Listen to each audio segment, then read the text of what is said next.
ഇന്നലെ നമ്മൾ വായിച്ചത് 1 പത്രോസ് 2 അധ്യായത്തിന്റെ 4-5 വാക്യങ്ങളാണ്. അതിന്റെ ഒരു ഭാഗം, ആ നാണയത്തിന്റെ ഒരു ഭാഗമാണ് കഴിഞ്ഞ രാത്രി നമ്മൾ ചിന്തിച്ചത്. ഇന്ന് അതിന്റെ മറുവശം കൂടി പറഞ്ഞ് നിങ്ങൾക്കായി പ്രാർത്ഥിക്കാൻ, നിങ്ങളെ ബോധവൽക്കരിക്കാൻ വേണ്ടി ആഗ്രഹിക്കുന്നു. ദയവായിട്ട് ഒരിക്കൽ കൂടി വായിച്ചു കേൾപ്പിച്ചാൽ ഉപകാരമായിരിക്കും സഭയെ. 1 പത്രോസ് 2 അധ്യായത്തിന്റെ 4-5 വാക്യങ്ങൾ വായിച്ചാട്ടെ.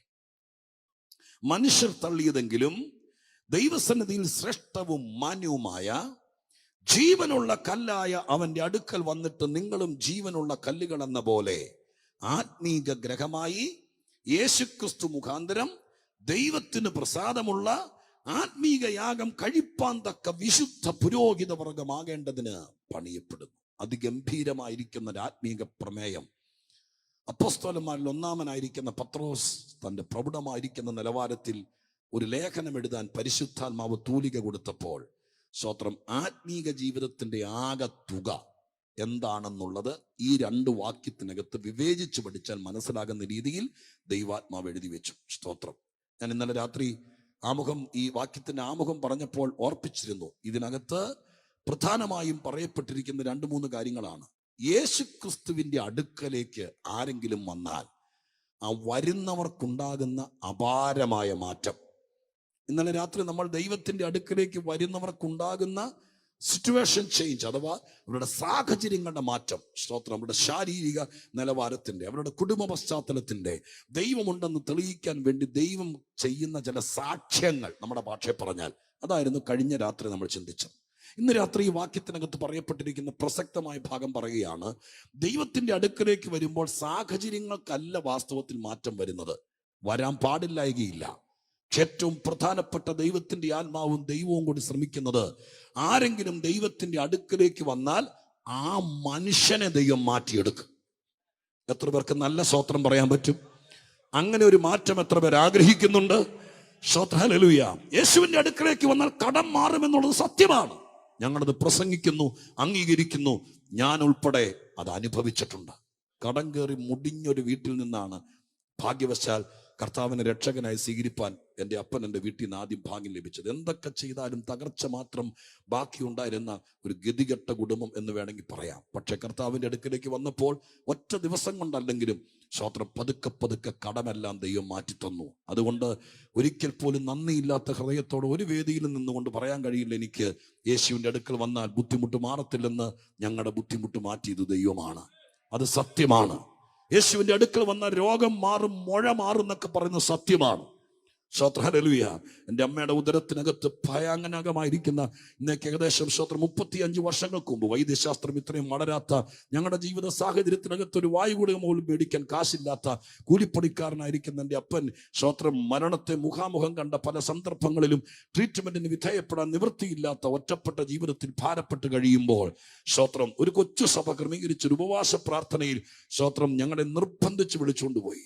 ഒഴിവാകാൻ ഞങ്ങൾ നോക്കിയിട്ടും ആ ദൈവദാസനും അദ്ദേഹത്തിന്റെ കൂടെ വന്ന ആളുകളും ഞങ്ങളെ നിർബന്ധിച്ച് വിളിച്ചു. ആ നിർബന്ധത്തിന് വഴങ്ങി ഞങ്ങൾ ആ പ്രാർത്ഥനയിൽ പോയി പങ്കെടുക്കുമ്പോൾ അന്നേ കാലത്ത് ദൈവകാര്യങ്ങൾ ഉപയോഗിക്കപ്പെട്ടുകൊണ്ടിരിക്കുകയും ഇന്ന് നിത്യതയിൽ വിശ്രമിക്കുകയും ചെയ്യുന്ന ശക്തനായിരിക്കുന്ന ഒരു പ്രവാചക ശുശ്രൂഷിക്കാൻ വന്ന മീറ്റിംഗിൽ ഞങ്ങൾ യാഥാസ്ഥിതിക ക്രിസ്തീയ പശ്ചാത്തലത്തിൽ നിന്ന് ഒരു പ്രാർത്ഥനാ കൂട്ടത്തിനകത്ത് പോയി ഒച്ചയും ബഹളവും കയ്യടിയൊക്കെ ആയിട്ട് അമ്പരന്നിരിക്കുമ്പോൾ പ്രവാചകനായിരിക്കുന്ന ദൈവദാസൻ ഇതുപോലെ പ്രസംഗിക്കാൻ സമയം കൊടുക്കുമ്പോൾ ഒരു പാട്ടോടെ പാടി എഴുന്നേറ്റ് ആളുകളുടെ ഇടയിലൂടെ നടന്ന് എൻ്റെ അമ്മയുടെ അടുക്കൽ ചെന്ന് തലയെ കൈവച്ച് പ്രാർത്ഥിക്കുന്ന സമയത്ത് ഹല്ലേലൂയ, ഒരു ചെറിയ ബോർഡിന്റെ വലിപ്പമുള്ള അമ്മയുടെ ഉദരത്തിൽ നിന്ന് പുറത്തേക്ക് പ്രൊജക്ട് ചെയ്തിരുന്ന മുഴ അദ്ദേഹത്തിന്റെ കൈവച്ചുള്ള പ്രാർത്ഥനയിൽ അപ്രത്യക്ഷമായി.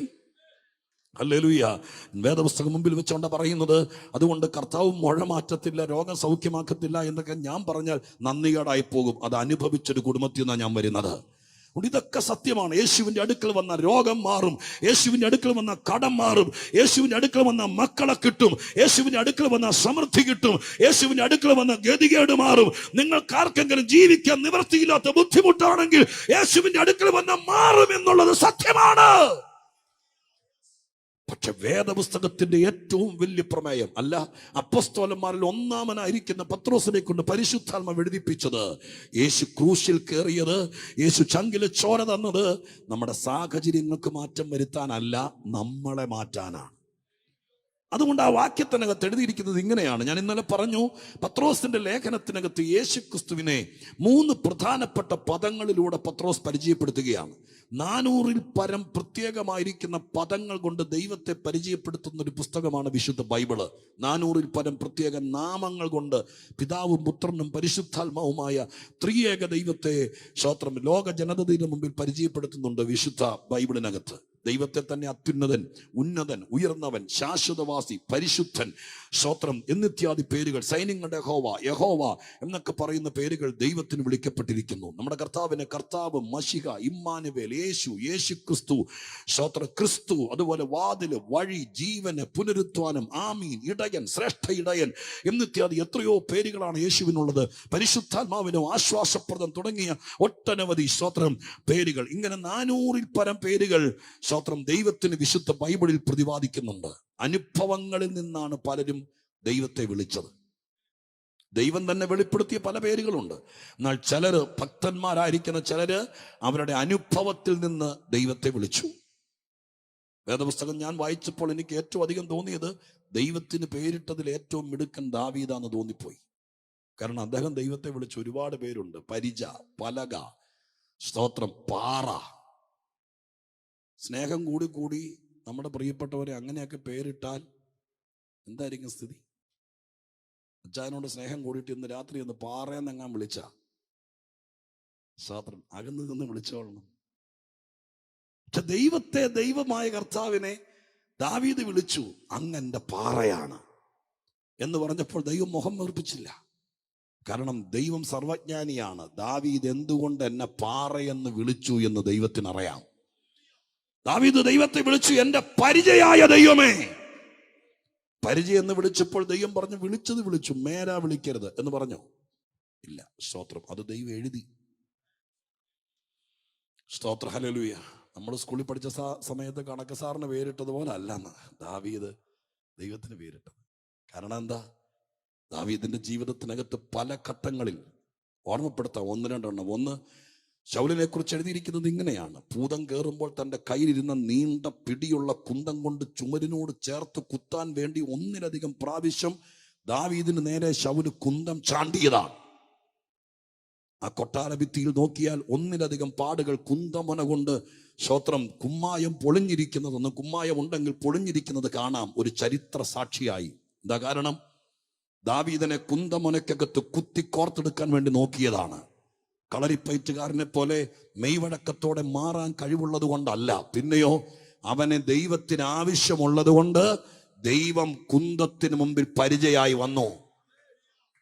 ഏലാ താഴ്വരയിൽ ഗോലിയാത്തുമായിട്ടുള്ള ആദ്യത്തെ തന്റെ പോരാട്ടത്തിന്റെ നടുവിൽ സ്തോത്രം ഒരു പോർക്കളത്തിൽ നിൽക്കുന്ന യോദ്ധാവായിരിക്കുന്ന ഫെലിസ്ത്യ മല്യൻ ഗോലിയാത്തിന്റെ മുമ്പിലേക്ക് ഹല്ലേലൂയ ദാവീദ് ഇറങ്ങിച്ചെല്ലുമ്പോൾ, കവണിയും കല്ലും മാത്രമായിട്ട് ഇറങ്ങിച്ചെല്ലുമ്പോൾ ദാവീദ് കണ്ടു. വേദപുസ്തകത്തിൽ എഴുതിയിരിക്കുന്നു, ഗോലിയാത്തിന്റെ ഇടത്തും വലത്തും ഫെലിസ്ത്യ ഗവൺമെന്റ് ശമ്പളം കൊടുത്തി അജാന ബാഹുക്കളായിരിക്കുന്ന 2 പേരെ പരിച പിടിക്കുന്നവരായി നിർത്തിയിരിക്കുന്നു. ആളോളം പൊക്കമുള്ള വലിയ ഉരുക്കു പരിച പിടിച്ചുകൊണ്ട് ഗോലിയാത്ത് എന്ന തന്റെ സമര നായകന്റെ മേൽ ഒരു തരി മണൽ പോലും വീഴാതിരിക്കാൻ വേണ്ടി ഹല്ലേലൂയ നമ്മുടെ രാഷ്ട്രീയ നേതാക്കന്മാരൊക്കെ വരുമ്പോൾ ബ്രോഡ്കാസ്റ്റുകളെ പോലെ കൂടെ നിൽക്കുന്നവരെ പോലെ AK-47 നിൽക്കുന്നവരെ പോലെ അന്നേ കാലത്ത് 2 പരിച പിടിച്ച് ഇടത്തും വലത്തും 2 പേര് നിൽക്കുകയാണ്. ഗോലിയാത്തിന്റെ കയ്യിൽ നീണ്ട അലകും പിടിയുമുള്ള കുന്തം ഇരിക്കുന്നു, വാളിരിക്കുന്നു. ഇതിന്റെ നടുവിൽ വാളില്ലാതെ, കുന്തമില്ലാതെ ഹല്ലേലൂയ ഒരു കവണിയും കല്ലുമായിട്ട് ഇറങ്ങി ചെല്ലുമ്പോൾ സംശയിക്കാതെ കവണിയുമായിട്ട് മുന്നോട്ടോടാൻ കാരണം എവിടെയെങ്കിലും ഒളിച്ചിരുന്നല്ല അവിടെ വായിക്കുന്നവൻ മുന്നോട്ടോടിയെന്ന്, ഗോലിയാത്തിന് നേർക്കോടിയെന്ന്. നേർക്കോടുമ്പോൾ അവന്റെ മനസ്സിൽ കരുതിയിരുന്നത്, എനിക്ക് ശമ്പളം കൊടുത്ത് പരിച പിടിക്കാൻ ആരുമില്ല, എന്റെ ദൈവമാണ് എന്റെ പരിച എന്ന് മനസ്സിൽ കണ്ട ആ മനുഷ്യന്റെ ശരീരത്തിനകത്ത് ഒരു പോറേക്കാൻ സ്വർഗത്തിലെ ദൈവം അനുവദിച്ചില്ല. ഹല്ലേലൂയ. അതുകൊണ്ട് പിന്നീട് നന്ദിയുള്ള ഹൃദയത്തോടെ സങ്കീർത്തനം എഴുതുമ്പോൾ അദ്ദേഹം ഒരു സങ്കീർത്തനത്തിൽ ഇങ്ങനെ എഴുതി, ദൈവമേ ആയുസ് തീരുന്ന സമയത്ത് സ്തോത്രത്തോടെ എഴുതുമ്പോൾ അദ്ദേഹം പറഞ്ഞു, എന്റെ അസ്ഥികളൊന്നും ഒടിയുവാൻ നീ സമ്മതിച്ചില്ല. ഇന്ന് രാത്രികാലം ഹല്ലേലൂയ, രാഷ്ട്രീയ തടവുകാരനെ പോലെ ഗത്തിൽ വെച്ച് ദാവീദ് പിടിക്കപ്പെട്ടിട്ടുണ്ട്, ഫെലിസ്ത്യ ദേശത്ത് വെച്ച് പിടിക്കപ്പെട്ടിട്ടുണ്ട്, ശൗലിന്റെ കയ്യിൽ ചെന്ന് വീണിട്ടുണ്ട്, ഗോലിയാത്തിന് മുമ്പിൽ ചെന്ന് പെട്ടിട്ടുണ്ട്, സിംഹത്തിന്റെ കരടിയുടെ മുമ്പിൽ ചെന്ന് പെട്ടിട്ടുണ്ട്. ഇവിടെയൊക്കെ വെച്ച് അസ്ഥി ഒടിയായിരുന്നു. പക്ഷേ ദൈവം പരിച പോലെ നിന്നതുകൊണ്ട് നന്ദിയോട് പറയാൻ പറ്റി, എന്റെ അസ്ഥി ഒടിയാൻ ദൈവം അനുവദിച്ചില്ല. ഇന്ന് രാത്രികാലം ദൈവം നിനക്കാരാണെന്ന് നിന്റെ ഹൃദയത്തിനകത്ത് ഉറപ്പുണ്ടെങ്കിൽ നിന്നെ ബ്ലാങ്കറ്റ് ചെയ്ത് സൂക്ഷിക്കുന്നത് പോലെ സൂക്ഷിക്കാൻ ദൈവത്തിന് കഴിയുമെന്ന് ഇതിനകത്തിരിക്കുന്ന ആരോടോ ധൈര്യപ്പെടുത്തി ദൈവാത്മാവ് ദൂത് പറയുമ്പോൾ അത് വിശ്വസിക്കാൻ കഴിവുള്ള ദൈവമക്കൾ ഇന്ന് രാത്രി ഇരിക്കുന്നിടം മറന്ന് പറയണം, കർത്താവേ, ബലഹീനനാണ്, കരുത്തില്ല, ശത്രുക്കളുണ്ട്, എന്നാൽ വീഴാതെ വണ്ണം കാക്കുവാൻ, കൈപിടിച്ചു നടത്തുവാൻ, പരിചയമായി നിൽക്കാൻ അങ്ങനെയുള്ളത് കൊണ്ട്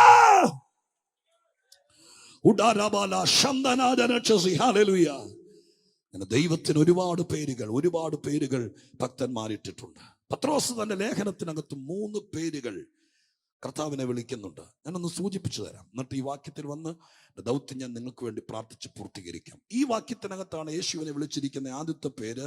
ആ പേര് നിങ്ങളോട് ഇന്നലെ ഞാൻ പറഞ്ഞിരുന്ന പേര് ഇതാണ്: ജീവനുള്ള കല്ലായ അതിന്റെ അടുക്കൽ എന്നല്ല, അവന്റെ അടുക്കൽ. സ്തോത്രം എന്ന് പറയുമ്പോൾ കല്ലിനൊരു പേഴ്സണാലിറ്റി കൊടുത്താ പറയുന്നത്. ജീവനുള്ള കല്ലൊരു വസ്തുവല്ല. പത്രോസിന്റെ സ്തോത്രം എഴുത്തിനകത്ത് ജീവനുള്ള കല്ലൊരു വ്യക്തിയാണ്. സംശയിക്കേണ്ട, ജീവനുള്ള കല്ല് യേശുവാണ്. ഞാൻ ആ വാക്യത്തിലേക്ക് വരും. അതാണല്ലോ നമ്മുടെ കുറിവാക്യം. ഞാൻ പറഞ്ഞല്ലോ 3 വാക്കുകൾ പറഞ്ഞിട്ടുണ്ടെന്ന്.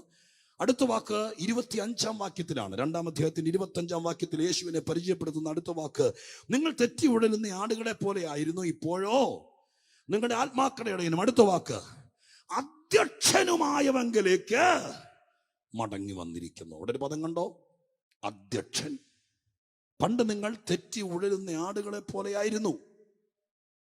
ആടിന്റെ പ്രശ്നം, സ്തോത്രം, ആട് തെറ്റിപ്പോയാൽ 2 പുരയിടം. ആടിനെ വളർത്തിയിട്ടുള്ളവർക്കറിയാം, ഒരു പുരയിടത്തിന് 2 പുരയിടത്തിന് അപ്പുറത്തേക്ക് ആടിനെ കൊണ്ട് കെട്ടിയിട്ട് തിരിച്ചാടിന് തന്നെ വരാൻ അറിയില്ല, ഇടയൻ പോയി കൊണ്ടുവരണം. പൂച്ചയും പട്ടിയൊന്നും അങ്ങനെയല്ല. കൊണ്ട് കളഞ്ഞാൽ ആള് തിരിച്ചു വരുന്നതിനൊക്കെ ആകുമ്പോൾ സാധനം വീട്ടിൽ വരുമെന്നാണ് കേട്ടിരിക്കുന്നത്. സ്തോത്രം. പക്ഷെ ആടിന്റെ കുഴപ്പം, ആടിന് തന്നെ മടങ്ങി വരാൻ അറിയില്ല. അതുകൊണ്ടാണ് സ്തോത്രം മടക്കി വരുത്തണമേ എന്നുള്ള പ്രാർത്ഥന വേദപുസ്തകത്തിനകത്ത് വന്നത്. കാരണം തന്നെ വരാൻ അറിയില്ല. ഇന്ന് രാത്രി അങ്ങനെ ഒരു പ്രാർത്ഥന ആവശ്യമുള്ള ആരെങ്കിലും ഉണ്ടെങ്കിൽ ഞാൻ ആവേശത്തോടെ പ്രസംഗിച്ചു പോകുന്നതിനിടയിൽ പറയുക, കർത്താവേ, ചില കാര്യത്തിനകത്ത് അകപ്പെട്ടു പോയി, ചില വിഷയത്തിനകത്ത് കുരുങ്ങിപ്പോയി, എനിക്ക് തന്നെ ഇറങ്ങി വരാൻ പറ്റുന്നില്ല, തന്നെ ഈ കുരുക്കഴിച്ചു വരാൻ പറ്റുന്നില്ല. ചിലപ്പോൾ ചാറ്റിംഗ് ആയിരിക്കാം, ചിലപ്പോൾ എനിക്കിവിടെ പറയാൻ പറ്റാത്ത ഏതെങ്കിലും സ്വത്രഹലലുയ ബന്ധങ്ങളായിരിക്കാം. ഇന്ന് രാത്രി സ്വർഗത്തോട് പ്രാർത്ഥിക്കുക, എനിക്ക് തന്നെ വരാൻ പറ്റുന്നില്ല, എന്നിൽ നിന്നത് അഴിഞ്ഞു മാറുന്നില്ല, മറക്കാൻ ശ്രമിച്ചിട്ട് മറക്കാൻ പറ്റുന്നില്ല, ഒഴിവാക്കാൻ നോക്കിയിട്ട് ഒഴിവാക്കാൻ പറ്റുന്നില്ല. പക്ഷെ ഇന്ന് രാത്രികാലം മടക്കി വരുത്തുന്നൊരു ദൈവമുണ്ട്. ആഗ്രഹിക്കാൻ ആളുണ്ടെങ്കിൽ, പ്രാർത്ഥിക്കാൻ ആളുണ്ടെങ്കിൽ, ദൈവത്തിന്റെ മുഖത്തേക്ക് നോക്കി കർത്താവേ മതിയാക്കണമേ എന്ന് പറയാൻ ആരെങ്കിലും ഉണ്ടെങ്കിൽ അവരെ കുരുക്കഴിച്ച് മടക്കി വരുത്താൻ, അവരെ തേജസ് അണിയിക്കാൻ കരുത്തുള്ള ദൈവത്തെ ഇന്ന് രാത്രി എന്റെ പ്രസംഗത്തിന്റെ മധ്യത്തിൽ നുറുങ്ങ് ചിന്തകൾ പോലെ ദൂതുകൾ നിങ്ങൾക്ക് കൈമാറുകയാണ്. ദൈവത്തോട് പറയണം, മടക്കി വരുത്തണം. ആടാണ് ഞാൻ, സ്തോത്രം, നായയല്ല ഞാൻ, പൂച്ചയല്ല ഞാൻ, എനിക്കതിന് കഴിവില്ല. നിങ്ങളുടെ കുഞ്ഞുങ്ങളെ ഓർത്ത് പ്രാർത്ഥിക്കണമെങ്കിൽ ഇപ്പം ഇരിക്കുമ്പോൾ പ്രാർത്ഥിച്ചു. യോഗം എല്ലാം കഴിഞ്ഞിട്ട് എങ്ങോട്ടെങ്കിലും മൊബൈലിൽ അഡിക്റ്റാണ്, മറ്റതിന് അഡിക്റ്റാണെന്നൊക്കെ പറഞ്ഞുകൊണ്ട് വെറുതെ സ്തോത്രം പ്രാർത്ഥനാ വിഷയങ്ങൾ അയച്ച് കൊച്ചിനെയും കൂടി അവമാനപ്പെടുത്താതിരിക്കണമെങ്കിൽ ഈ ദൂതൊക്കെ വരുമ്പോൾ അന്നേരം ദൈവത്തിന് സന്നിധി പ്രാർത്ഥിച്ചോളണം. കർത്താവേ, അവനെ ഒന്ന് മടക്കി വരുത്തണേ. അവൻ പരമാർത്ഥിയാണ്, എൻ്റെ പെങ്കൊച്ച് പരമാർത്ഥിയാണ്. പക്ഷേ തന്നെ മടങ്ങി വരാൻ പറ്റാത്ത ഏതോ മേഖലയിലൂടെ അവർ സഞ്ചരിക്കുകയാണ്. യേശു ചെന്ന് കൂട്ടിക്കൊണ്ടുവരും. സ്തോത്രം. അല്ല, അങ്ങനെയല്ല എഴുതിയിരിക്കുന്നത്. 99 വിട്ടിട്ട് ഒരെണ്ണത്തെ തേടിപ്പോയ യേശു നിന്റെ കുടുംബത്തിലേക്ക് ആരോടൊക്കെയോ എൻ്റെ ദൂത് എൻ്റെ കയ്യിൽ നിന്ന് സ്ലിപ്പായി പോകുന്നത് ഞാൻ ഈ പുൽപ്പിറ്റിൽ അനുഭവിക്കുന്നു. പറയാൻ വരുന്നതല്ല, വഴിമാറി പോകുന്നു ദൈവത്തിന്റെ ദൂത്. എവിടേക്കോ ദൈവത്തിന്റെ ആത്മാവ് നിങ്ങളെ നയിക്കുന്നു. ഇന്ന് രാത്രികാലം കർത്താവേ, മടക്കി വരേണ്ടതിന് ഞങ്ങളെ മടക്കി വരുത്തണമേ. പ്രാർത്ഥിച്ചു. ദൈവം അത് ചെയ്യാൻ വിശ്വസ്തനായ ദൈവമാണ്. അതല്ല നമ്മുടെ വിഷയം, ആ പേരാ നമുക്ക് വിഷയം. അതിനകത്ത് ഇരിക്കുന്നു, ഇപ്പോൾ നിങ്ങൾ സ്വതന്ത്രം തെറ്റിയുള്ള നാടുകളെ പോലെയായിരുന്നു, ഇപ്പോഴോ നിങ്ങളുടെ ആത്മാക്കളുടെ അടുത്ത വാക്ക് അധ്യക്ഷനുമായവെങ്കിലേക്ക് മടങ്ങി വന്നിരിക്കുന്നു. സ്തോത്രം, ഹല്ലേലൂയ. അധ്യക്ഷനുമായവെങ്കിലേക്ക് മടങ്ങി വന്നിരിക്കുന്നു. അവിടെ പദം കണ്ടോ, അധ്യക്ഷൻ. അധ്യക്ഷൻ. അപ്പൊ നിങ്ങൾ എങ്ങോട്ടാ വന്നിരിക്കുന്നേ? അധ്യക്ഷന്റെ വാ തുറന്നൊന്ന് പറഞ്ഞേ, അധ്യക്ഷൻ. സ്തോത്രം, ഹല്ലേലൂയ. അത് പറയുമ്പോ തന്നെ സുഖമല്ലേ നോക്കി, അധ്യക്ഷന്റെ അടുക്കിലേക്ക്. മലയാളത്തിനകത്ത് അങ്ങനെയാണ് പരിവർത്തനം വന്നത്. അതിന്റെ മൂലഭാഷയിലേക്ക് ഒന്നും രാത്രി പോകാൻ ആഗ്രഹിക്കുന്നതിന് അങ്ങനെ പോയാൽ കടിച്ചാൽ പൊട്ടാത്ത വാക്കുകൾ പറഞ്ഞ് പിന്നെ അതിന്റെ അർത്ഥമൊക്കെ പറഞ്ഞു വരുമ്പോഴത്തേക്കും മിക്കവാറും ഇന്ന് രാത്രിയുടെ സമയം മുഴുവൻ തീരും. അവിടെ ഈ വാക്ക് തന്നെ മലയാളം തന്നെ സഭ്യമായതാ. ചില വാക്യങ്ങളൊക്കെ വേറൊരു ഭാഷയ്ക്കകത്തും ഇല്ലാത്ത രീതിയിലുള്ള അർത്ഥം നമുക്ക് സമ്മാനിക്കും ചില മലയാള വാക്യങ്ങൾ. ഇത് തന്നെ നോക്കി, അധ്യക്ഷൻ എന്ന് പറയുമ്പോൾ, ഇപ്പൊ നമ്മൾ മടങ്ങി വന്നിരിക്കുന്ന അധ്യക്ഷന്റെ അടുക്കലേക്കെന്ന് പറയുമ്പോൾ ആ വാക്കുകൊണ്ട് എന്താ ഉദ്ദേശിക്കുന്നത്? ഇന്ന് രാത്രി യോഗത്തിനൊരു അധ്യക്ഷനുണ്ട്. അധ്യക്ഷൻ ഇല്ലായിരുന്നെങ്കിൽ നിങ്ങളൊന്ന് ഓർത്ത് നോക്കി എന്തായിരിക്കും നടക്കാൻ പോകുന്നത്? പ്രത്യേകിച്ച് മനോജ് ഭാഷ നമ്മുടെ നാട്ടിലെ ശവാടക്കിനൊക്കെ ഒരു അധ്യക്ഷൻ ഇല്ലായിരുന്നെങ്കിൽ ശവം മിക്കവാറും പഴുത്തു പോകും. കാരണം വരുന്നോ മൈക്കെടുത്തിട്ട് ഇങ്ങ് പറയാൻ തുടങ്ങുവാണെങ്കിൽ മിക്കവാറൊക്കെ അവിടെ നടക്കുന്നത് ഈ അനുശോചനമൊക്കെ പറയുന്ന സമയത്ത് നാട്ടിലേക്ക് അങ്ങ് വന്ന ഒരു ശവാടക്കിന് പങ്കെടുക്കണം കേട്ടോ. ഇനി സ്തോത്രം, ദൂരെ മാറി ഇന്ന് കണ്ടാൽ മതി. അപ്പോൾ സ്തോത്രം ആദ്യമൊക്കെ തുടങ്ങും, പിന്നെ പറയും ഇനി അനുശോചനം പറയുന്ന ആളുകൾ ദയവായിട്ട് 1 മിനിറ്റിൽ കൂടുതൽ എടുക്കരുത് എന്ന് പറഞ്ഞിട്ട് 7 മിനിറ്റ് ആകുമ്പോൾ പാൻറെ പിടിച്ച് വലിച്ചാൽ പോലും പിന്നെയും. അപ്പോൾ ഒരു അധ്യക്ഷൻ ഇങ്ങനെ നിന്ന് കൺട്രോൾ ചെയ്യുക. സ്തോത്രം, മനസ്സിലായോ? അധ്യക്ഷൻ ഉള്ളത് കൊണ്ടാണ് സ്തോത്രം ഇത് മനോഹരമാകുന്നത്. എപ്പോ തുടങ്ങണം, ആദ്യം തുടങ്ങുമ്പോൾ ആര് പ്രാർത്ഥിക്കണം, ഏത് പാട്ട് പാടണം, ഇതൊക്കെ ആ ടീമിനൊരു അധ്യക്ഷൻ ഉണ്ടായിരുന്നു. അല്ല ഓരോരുത്തർ കയറിയിട്ട് സ്തോത്രം ഇഷ്ടമുള്ളത് പറയുമല്ല, അതൊക്കെ പ്ലാൻ ചെയ്തൊരു അധ്യക്ഷനുണ്ട്. ഇതിനൊക്കെ ഇത് കൈകാര്യം ചെയ്യുന്ന ഒരു അധ്യക്ഷനുണ്ട്. എപ്പോ പാട്ട് നിൽക്കണം, എപ്പോ പ്രസംഗം കയറണം, എപ്പോ ഈ പ്രസംഗം നിർത്തണം, ഇതെല്ലാം നിശ്ചയിക്കുന്നത് ഒരു അധ്യക്ഷനാണ്. സ്തോത്രം. ഇപ്പൊ ഒരു അധ്യക്ഷൻ ഉണ്ടെങ്കിൽ കാര്യങ്ങൾ ഒരു ഓർഡറിൽ വരും. സ്തോത്രം, ഹല്ലേലൂയ. കാര്യങ്ങൾക്കൊരു ഭംഗിയുണ്ടാവും. ഈ വാക്ക് കണ്ടോ, നമ്മൾ സുവിശേഷത്തിനകത്ത് യേശു വാതിലാണ്, വഴിയാണെന്നൊക്കെ നമ്മൾ പഠിച്ചിട്ടുണ്ട്. പക്ഷെ ലേഖനത്തിലെ ക്രിസ്തു എന്ന് പറയുന്നൊരു വിഷയമുണ്ട്. യേശു ക്രിസ്തുവിനെ നിങ്ങൾ അങ്ങനെ വേദപുസ്തകത്തിൽ നിന്ന് പഠിക്കാൻ തിരക്കുള്ള ഈ രാജ്യത്തും ദൈവത്തിന്റെ സന്നിധാനത്തിൽ വന്ന് സ്തോത്രം ബൈബിൾ പഠിക്കാൻ ആഗ്രഹിക്കുന്ന ഒത്തിരി ആളുകളെ ഞങ്ങളുടെ യാത്രയിൽ കണ്ടുമുട്ടിയിട്ടുണ്ട്. സ്തോത്രം. നിങ്ങൾ അങ്ങനെ പഠിക്കാൻ ആഗ്രഹിക്കുന്നെങ്കിൽ നിങ്ങൾക്ക് തന്നെ പഠിക്കാനുള്ളതേ ഉള്ളൂ. നിങ്ങൾ സ്തോത്രം അന്വേഷിക്കുക, ദൈവാത്മാവ് നിങ്ങളെ സഹായിക്കും. പഴയ നിയമത്തിലെ ക്രിസ്തു എന്നൊരു വിഷയമുണ്ട്, പ്രൗഢമാണ്. സ്തോത്രം. ഒരു പുസ്തകം എഴുതാനുള്ള ആശയങ്ങൾ ദൈവത്തിന്റെ ആത്മാവ് തരും. പഴയ നിയമത്തിലെ ക്രിസ്തു എന്ന വിഷയത്തെ നമ്മൾ പഠിക്കാൻ തുടങ്ങിയ യെശയ്യാ പ്രവചനത്തിലെ മാത്രം ക്രിസ്തു, സ്തോത്രം, ഒരു വലിയ സബ്ജക്റ്റാണ്. സുവിശേഷങ്ങളിലെ ക്രിസ്തു, അതിനപ്പുറമാണ് ലേഖനങ്ങളിലെ ക്രിസ്തു. എല്ലാം ഒരാളാണ്, പക്ഷെ ഓരോ പുസ്തകത്തിനകത്തും ക്രിസ്തുവിന്റെ ഭാവവും ക്രിസ്തുവിന്റെ മട്ടുമൊക്കെ ഭയങ്കര വ്യത്യാസമാണ്. സുവിശേഷകന്മാർ ആരും പറയാത്ത തരത്തിലാണ് ലേഖനങ്ങളിൽ സഭയുടെ ക്രിസ്തുവിനെ ലേഖനങ്ങളുടെ എഴുത്തുകാരെ കൊണ്ട് പരിശുദ്ധാത്മാവ് എഴുതിപ്പിച്ചിരിക്കുന്നത്. അതിനകത്തൊക്കെ അഗ്രഗണ്യൻ പൗലോസായിരുന്നു. സ്തോത്രം, ഹല്ലേലൂയ. സഭയ്ക്ക് കിട്ടിയ ക്രിസ്തു എന്ന തലക്കെട്ടിൽ പൗലോസ് എഴുതി തുടങ്ങിയ യേശുവിന്റെ പ്രൗഢമായിരിക്കുന്ന മനോഹരമായിരിക്കുന്ന ആ സൗന്ദര്യം, അതിന്റെ തേജസ് ആരും കൊതിച്ചു പോകുന്നത്.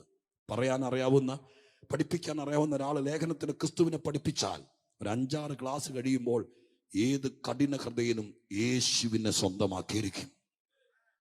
അത്രയ്ക്ക് ശ്രേഷ്ഠമാണ് ലേഖനങ്ങളിലെ ക്രിസ്തു. അതിലൊരു പദമാണ് ഇവിടെ എഴുതിയിരിക്കുന്നത്, അധ്യക്ഷനാണ് യേശു. യോഗത്തിന്റെ അധ്യക്ഷനല്ല, ജീവിതത്തിന്റെ അധ്യക്ഷൻ. ഇന്ന് രാത്രി ഒരു പക്ഷെ ഞാൻ ഈ ഭാഗം പറയുമ്പോൾ നിങ്ങൾ ഈ പറഞ്ഞതുപോലെ കെട്ടും പൂട്ടും പിശാചും പോരാട്ടം ഒന്നും ആയിരിക്കുകയല്ല വിഷയം. നിങ്ങളുടെ പ്രശ്നം ഒരധ്യക്ഷൻ ഇല്ലാത്തതായിരിക്കാം. സത്യമാണ് ഈ പറയുന്നത്. ഭൂതാന്ന് പറഞ്ഞായിരുന്നെങ്കിൽ ഉറക്ക സ്വോത്രം പറഞ്ഞാനേ. സ്വോത്രം, അത് നമ്മുടെ ഒരു പ്രശ്നമാണ്. പക്ഷെ ഞാൻ നിങ്ങളോട് പറയുന്നു, ഇതൊന്നും ആയിരിക്കുകയല്ല വിഷയം. പോരാട്ടവും 4-ാം വേദവും ഒന്നും ആയിരിക്കുകയല്ല. നിങ്ങൾ ദൈവമക്കളല്ലേ. പക്ഷെ എന്താ പിന്നെ പ്രശ്നം? സ്വസ്ഥത വരാത്തതിന്റെ, സമാധാനം വരാത്തതിന്റെ, ഒരു അസ്വസ്ഥമാകുന്നതിന്റെ, പ്രാർത്ഥിച്ചിട്ടും കാര്യങ്ങൾക്ക് പരിഹാരം വരാത്തതിന്റെ കാരണം ഒരു പക്ഷേ ഒരധ്യക്ഷനില്ലാത്തതായിരിക്കാം. നിങ്ങൾക്ക് യേശുവിനെ അറിയാം, നിങ്ങൾ യേശുവിനോട് പ്രാർത്ഥിക്കുന്നതായിരിക്കും, യേശുവിന്റെ ആളുകളെ കണ്ടാൽ വീട്ടിൽ വിളിച്ചുകൊണ്ട് പോയി സ്തോത്ര കാഴ്ച കൊടുക്കുമായിരിക്കും. പക്ഷെ ഇതൊക്കെ സത്യമാണെങ്കിലും ഞാൻ ഇന്ന് രാത്രി പുൽപ്പിറ്റിൽ വെച്ച് പരിശുദ്ധാത്മാവിനെ ദൂത് പറയുന്നു. യേശുവിനെ നിങ്ങൾക്കറിയാം, യേശുവിനെ കുറിച്ചുള്ള അവധാനങ്ങൾ പാടാൻ നിങ്ങൾക്ക് ഇഷ്ടമാണ്, യേശുവിനെ കുറിച്ചുള്ള പ്രസംഗം കേൾക്കാൻ ഇഷ്ടമാണ്. പക്ഷേ നിങ്ങളുടെ ജീവിതത്തിലേക്ക് യേശുവിനെ ഒരു അധ്യക്ഷനായി ഇതുവരെ ക്ഷണിച്ചിട്ടില്ലെങ്കിൽ ഇന്ന് രാത്രി ഞാൻ പറഞ്ഞുകൊണ്ടിരിക്കുമ്പോൾ അവസാനം ഇതെല്ലാം കൂടി ഓർത്തിരുന്ന് പറയാൻ എനിക്ക് പറ്റിയെന്നിരിക്കില്ല. ഞാനിത് പറഞ്ഞുകൊണ്ടിരിക്കും, കർത്താവേ സത്യമാണ്, ഞങ്ങളുടെ കുടുംബത്തിൽ ഒരു അധ്യക്ഷനില്ല. സ്തോത്രം. ഹല്ലേലൂയ എന്ന് പറഞ്ഞാൽ ചിലപ്പോ പ്രാർത്ഥിക്കും, ചിലപ്പോ പ്രാർത്ഥിക്കുകയല്ല, ചിലപ്പോ സഭയിൽ പോകും, ചിലപ്പോൾ പോവുകയല്ല. സ്തോത്രം. ഹല്ലേലൂയ. ചിലപ്പോൾ വഴക്കായിരിക്കും, ചിലപ്പോൾ സന്തോഷമായിരിക്കും. അതിന്റെ ഓർഡർ ഇല്ല. പക്ഷെ ഒരു അധ്യക്ഷൻ വരുമ്പോൾ ജീവിതത്തെ നിയന്ത്രിക്കാൻ തുടങ്ങും. യേശുക്രിസ്തു ഒരു അധ്യക്ഷനാണെന്ന് പത്രോസ് രേഖപ്പെടുത്തി. കാരണം എന്താ? 3.5 വർഷക്കാലം 12 പേരെ, വ്യത്യസ്ത സ്വഭാവക്കാരായ 12 പേരെ തമ്മിൽ തല്ലാതെ, സ്തോത്രം, വഴക്കുണ്ടാക്കാതെ, അവരുടെ അകത്ത് ആർക്കെങ്കിലും ഒരാൾക്ക് കേമനാകണമെന്ന്, അടുത്ത യേശു കഴിഞ്ഞാൽ അടുത്ത നേതാവ് ആരായിരിക്കണം എന്നൊക്കെ മോഹമുണ്ടായിട്ടും, സ്തോത്രം, അവരെ കൂടെ കൊണ്ടു നടന്നൊരു നേതാവിന്റെ സകല, ഒരു അധ്യക്ഷന്റെ സർവ്വവിധ ഗുണങ്ങളും വെളിപ്പെടുത്തിയ, സ്തോത്രം, അടുത്തു നിന്ന് കണ്ട പത്രോസ് പറഞ്ഞു, സ്തോത്രം, ജീവിതത്തിന്റെ അധ്യക്ഷനായി കിട്ടുകയാണെങ്കിൽ, സ്തോത്രം, ഒരു മനുഷ്യനെ അല്ല, അമ്മാച്ചനെയും മാവിയെയും കൊച്ചപ്പനെയും അല്ല കിട്ടേണ്ടത്, യേശുവിനെ അധ്യക്ഷനായി കിട്ടണം. ഇന്ന് രാത്രികാലം എത്ര പേർക്ക് അതിൽ സന്തോഷമുണ്ട്? കർത്താവേ, ഇന്നേക്ക് 15 വർഷങ്ങൾക്ക് മുമ്പ് അല്ലെങ്കിൽ 10 വർഷങ്ങൾക്ക് മുമ്പ് എന്റെ ജീവിതത്തിലേക്ക് ഞാൻ പോലും അറിയാതെ എന്റെ യേശു ഒരു അധ്യക്ഷനായി വന്നതുകൊണ്ട് കുത്തഴിഞ്ഞ പുസ്തകം പോലെ കടന്ന് ഞങ്ങളുടെ ജീവിതത്തെ കുത്തിക്കെട്ടി മറ്റുള്ളവരുടെ നടുവിൽ അഭിമാനമാക്കി മാറ്റിയത് എന്റെ കർഷോത്രഹലറിയ. എനിക്ക് ഈ രാജ്യത്ത് ജോലി കിട്ടിയത് കൊണ്ടല്ല, എന്റെ കയ്യിൽ വന്ന കുവൈറ്റ് ദിനാറിന്റെ വലിപ്പം കൊണ്ടല്ല. ഇതൊക്കെ കിട്ടിയിട്ടും ജീവിതം കൈപ്പോടെ നിരാശപ്പെട്ട് കഴിയുന്ന 1000 പേരുടെ ഇടയിൽ തുച്ഛമായ ശമ്പളം കൊണ്ട് ആഘോഷമാക്കി ജീവിതത്തെ മാറ്റാൻ കാരണം യേശു ഒരു അധ്യക്ഷനായി വന്നു. ഹല്ലേലൂയ.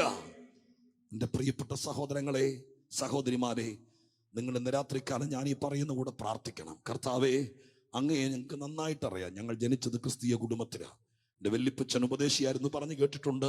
സ്തോത്രം. എൻ്റെ അമ്മച്ചി ദൈവദാസന്മാരെ വീട്ടിൽ വിളിച്ച് കയറ്റി ആഹാരം കൊടുത്തിട്ടുണ്ട്. പക്ഷേ ഇന്ന് രാത്രി കേൾക്കുന്ന ദൂതനുസരിച്ച് ഞങ്ങളുടെ ജീവിതത്തിന്റെ അധ്യക്ഷനായി ഞങ്ങളുടെ കർത്താവ് ഇന്ന് രാത്രി വരണം. ഫെബ്രുവരി മാസം 27-ാം തീയതി രാത്രി, നാളെ ഈ സ്തോത്രം, ഈ മാസം അവസാനിക്കുകയാണ്.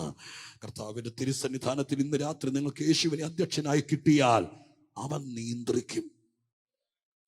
ഞാനത് തെളിവ് തരട്ടെ. യേശുക്രിസ്തുവിനെ അധ്യക്ഷനാക്കുക എന്നൊക്കെ പറഞ്ഞ് അങ്ങനെ പ്രോഗ്രാം ഷീറ്റ് കൊടുത്ത് മൂലയിരുത്തുക എന്നുള്ളതല്ല വിഷയം കേട്ടോ. കർത്താവിനെ വിളിച്ച് ഒരു കാര്യം ഏൽപ്പിച്ചാൽ കർത്താവ് തീരുമാനിക്കുക അവിടുത്തെ കാര്യങ്ങളൊക്കെ എങ്ങനെയാന്ന്. തെളിവ് പറയാം. യായിറോസിന്റെ വീട്ടിലേക്ക് യേശു പോയ വഴിക്ക് നമ്മുടെ ഉപദേശിമാർ കയറിയതുപോലെ ഇതിൽ പോയപ്പോ കയറിയതാന്ന് പറഞ്ഞ് കയറിയതല്ല. ആണോ? നിങ്ങൾ പിണങ്ങുവാണല്ലോ. സ്തോത്രം. പോയപ്പോ കയറിയത് ഇതിലെ വന്ന വഴിക്ക് കയറി. നിങ്ങളുടെ കാര്യമല്ല പറഞ്ഞത്. സ്തോത്രം. യേശു അങ്ങനെ കയറിയല്ല, പോയ വഴിക്ക് കയറുന്നവനല്ല യേശു. അയാളൊരു പള്ളിപ്രമാണിയാണ് യായിറോസ്. അയാളുടെ 12 വയസ്സുള്ള മോള് ദീനമായി കിടന്നു. യേശുവിനെ വിളിക്കാതെ അവർക്കറിയാവുന്ന പരിപാടികൾ മുഴുവൻ നോക്കി രക്ഷപ്പെടത്തില്ലെന്ന് മനസ്സിലായി. അവസാനം മരണത്തിലേക്ക് അടുക്കുമ്പോൾ പള്ളിയും പ്രമാണിത്വം നോക്കാതെ അയാൾ കേട്ടിരുന്നു. അയാളൊരു പള്ളിയുടെ സകല കാര്യസ്ഥനാണ്, യഹൂദന്മാരുടെ സിനഗോഗിന്റെ കാവലാളാണ്. യേശു എന്നൊരാൾ കഴിഞ്ഞ 3 വർഷങ്ങളായി നാട്ടിലൂടെ സഞ്ചരിക്കുന്നുണ്ടെന്നും അദ്ദേഹത്തിന്റെ പ്രഭാഷണങ്ങളിലൂടെ ആളുകൾ ആകർഷിക്കപ്പെടുന്നുണ്ടെന്നും മരുന്നില്ലാതെ മാരക രോഗങ്ങളെ യേശു സൗഖ്യമാക്കുന്നുണ്ടെന്നും ഈ പള്ളിപ്രമാണി കേട്ടിട്ടുണ്ട്.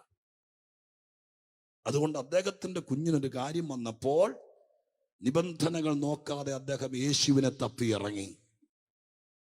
ചിലരിറങ്ങണമെങ്കിൽ അങ്ങനെ ചില വിഷയം വേണം. ഇന്ന് രാത്രി ഇവിടെ ഇരിക്കുന്നവരോടോ അല്ല, നിങ്ങൾ നല്ലവരാ, ഓൺലൈനിൽ ഇരിക്കുന്നവരോട് പറയാം. സ്തോത്രം. അവരോട് പ്രത്യേകം പറയാം, യായിറോസ് ഇറങ്ങിയതുപോലെ അത്രയും അറം പറ്റിയിട്ട് ഇറങ്ങുന്നവരെ നോക്കിയിരിക്കരുത്.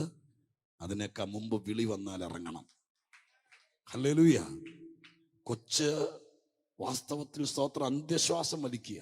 ആ പാവപ്പെട്ട കുഞ്ഞിനെ അത്രയും വലിപ്പിക്കണ്ട. അതിനു മുമ്പ് അപ്പനിങ്ങ് ഇറങ്ങിയാൽ മതിയായിരുന്നു. സ്തോത്രം. ഹല്ലേലൂയ.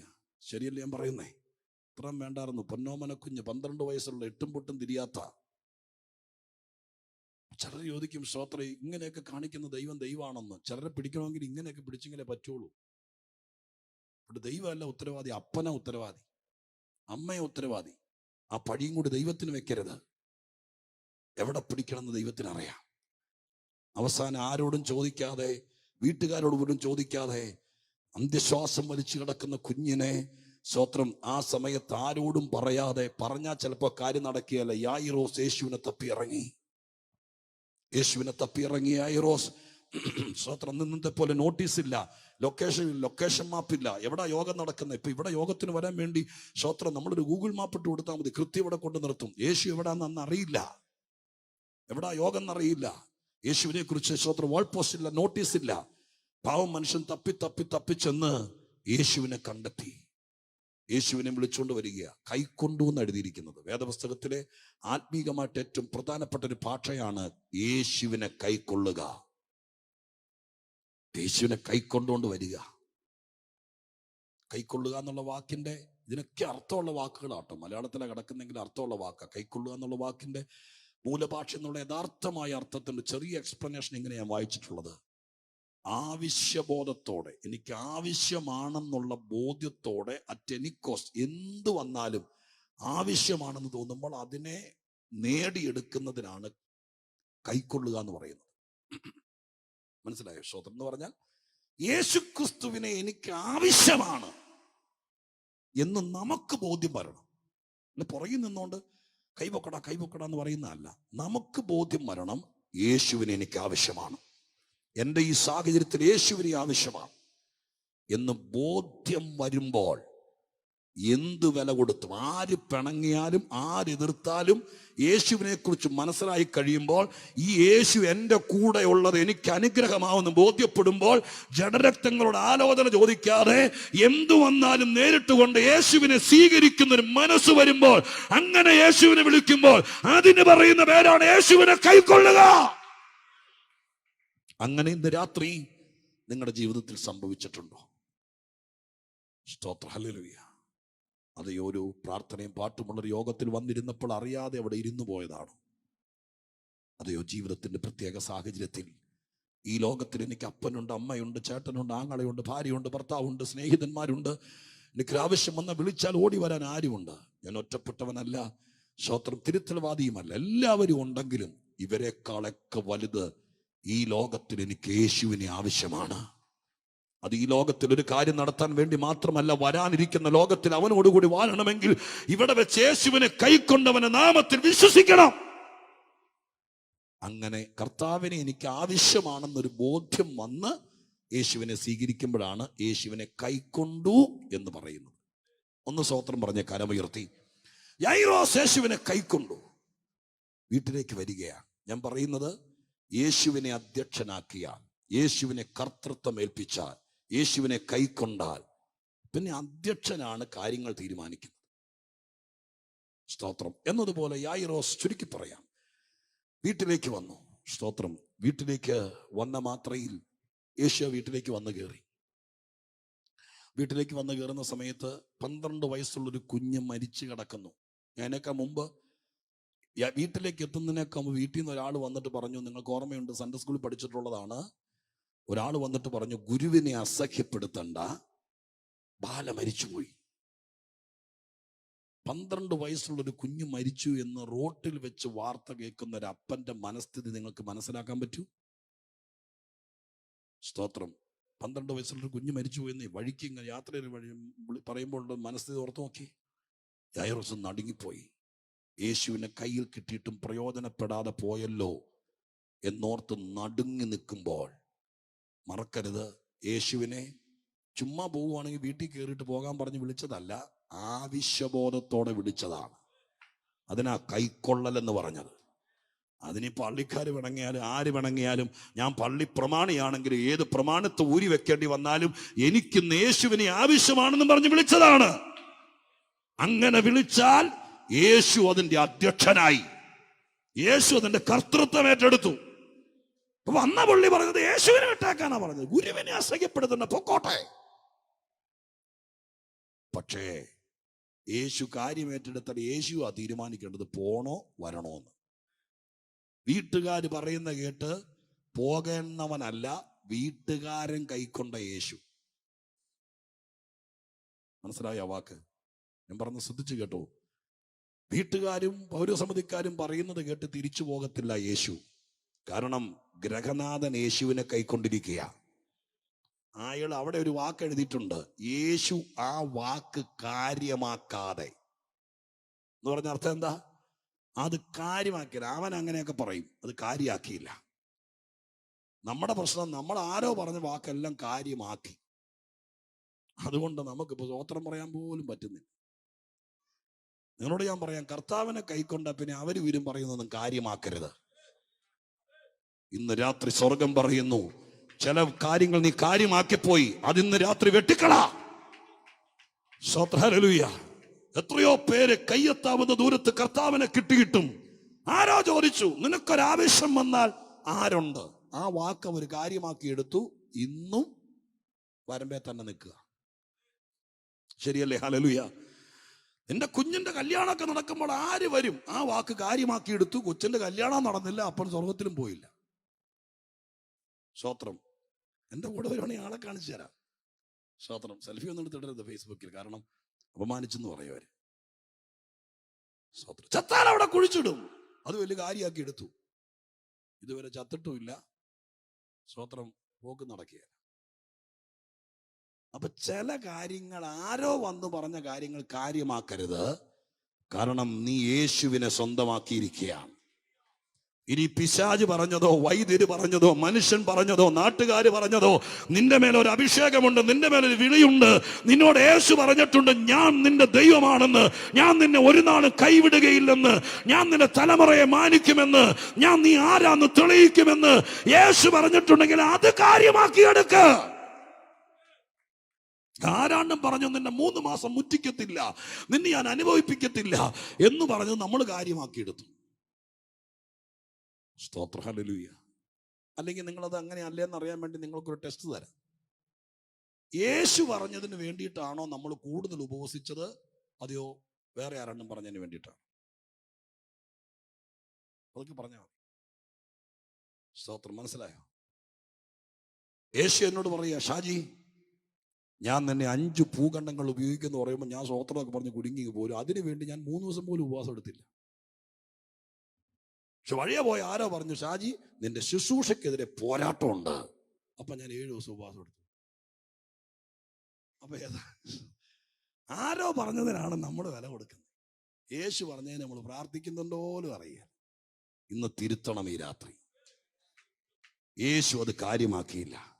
ചില കാര്യങ്ങൾ കാര്യമാക്കിയാൽ ആത്മീക ജീവിതം നടക്കുകയല്ല. ചിലപ്പോൾ നിങ്ങളുടെ ജീവിത പങ്കാളി തന്നെയായിരിക്കും. അങ്ങനെ എപ്പോഴും പറഞ്ഞുകൊണ്ടിരിക്കും, ഇങ്ങനെ ഒരു പ്രാർത്ഥനയുണ്ടോ, ഇങ്ങനെ സ്തോത്രം. ഇത് കാര്യമാക്കിയാൽ മിക്കവാറും കുടുംബജീവിതം കൂടി പോകും. കാര്യമാക്കരുത്. യേശു എന്നോട് പറഞ്ഞിട്ടുണ്ട്, ഒരു കുളമ്പ് പോലും ശേഷിപ്പിക്കാതെ നിന്റെ കൂടെ പായയിരുത്തി കർത്തൃമേശ ഇടിപ്പിക്കുമെന്ന് പറഞ്ഞിട്ടുണ്ടെങ്കിൽ അത് കാര്യമാക്കി എടുക്കുക, മറ്റത് കാര്യമാക്കരുത്. ഹല്ലേലൂയ. സ്തോത്രം.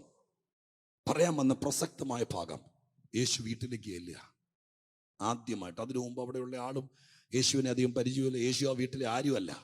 യായിറോസ് വിളിച്ചോണ്ട് വന്ന് അത്രയേ ഉള്ളൂ. നാട്ടിൽ നടക്കുന്ന യഹൂദ മതം അംഗീകരിച്ചിട്ടില്ല, വീട്ടിൽ കയറ്റാൻ പാടില്ല എന്ന് സ്തോത്രം കൽപ്പന വന്നിരിക്കുന്ന ഒരാളാണ് യേശു. പക്ഷെ ആ പള്ളിപ്രമാണിയുടെ വീട്ടിലേക്ക് യേശു വന്നു. യേശു വന്നിട്ട് ആദ്യം എന്താ ചെയ്തെന്നറിയാമോ? ഇതുപോലത്തെ ഒരു മുറിക്കകത്തൊരു പ്രമാണിയുടെ വീടല്ലേ, സ്തോത്രം, മുറിക്കകത്ത് വെള്ള വിരിച്ച് കുഞ്ഞിന്റെ താടി കൂട്ടിക്കെട്ടി, പെരുവിരൽ കൂട്ടിക്കെട്ടി, സ്തോത്രം, മൂക്കിൽ പഞ്ഞി വെച്ച് 12 വയസ്സുള്ള കുഞ്ഞിന്റെ ശരീരം നിശ്ചലമായി കിടക്കുമ്പോൾ അമ്മാച്ചനും മാവിയും ആളുകളും എല്ലാം ചുറ്റും നിന്ന് കരയുക, വാവിട്ട് കരയുക. കരയുമ്പോൾ യേശു മുറിക്കകത്തേക്ക് കയറിട്ട് പറയുകയാണ്, ഈ ഡെഡ് ബോഡിയുടെ ചുറ്റും നിന്ന് കരയുന്നവരെല്ലാം പുറത്തേക്ക് ഇറങ്ങണം. നിങ്ങൾ അന്തരീക്ഷം ചിന്തിക്കാമോ? അങ്ങനെ പറഞ്ഞ യേശുവിന്റെ തൻ്റെ ഇടം നിങ്ങൾക്ക് നോക്കാമോ? ഇവിടെ ആരും കരയാൻ പറ്റിയല്ല. ഇപ്പൊ ഈ കരഞ്ഞോണ്ടിരിക്കുന്നത് മുണ്ടക്കയത്തെ മാവിയാണെങ്കിലും കട്ടപ്പനയുടെ ഉപ്പാപ്പനാണെങ്കിലും ഇറങ്ങണം. അവരെല്ലാം യേശു പുറത്തിറക്കി.